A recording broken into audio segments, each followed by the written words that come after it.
Eggnog is a holiday favorite, usually served in the form of a richly sweetened, dairy-based beverage, but it is just as easy to make eggnog custards too.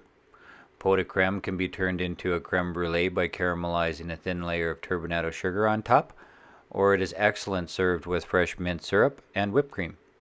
To make eggnog creme brulee and pots de creme, scale into a saucepan 200 grams high-fat cream, 50 grams of cane sugar, 2 allspice berries, 3 cloves, a 5-gram stick of Ceylon cinnamon broken apart, 1 medjool date pitted and chopped, half of a freshly grated nutmeg, and 5 milliliters of a good quality vanilla extract.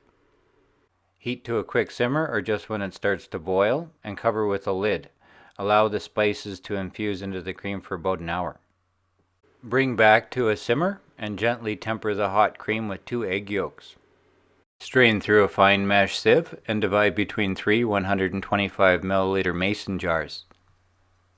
Make sure the lids on the jars are sealed airtight and cook the jars in a water bath heated to 85 degrees Celsius or 185 degrees Fahrenheit for 1 hour.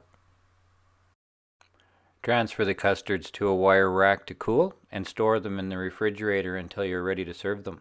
To caramelize the top of the custard, sprinkle a solid layer of turbinado style cane sugar or regular cane sugar across the whole surface evenly, and place the jar on top of a towel so you can move the jar without touching the glass.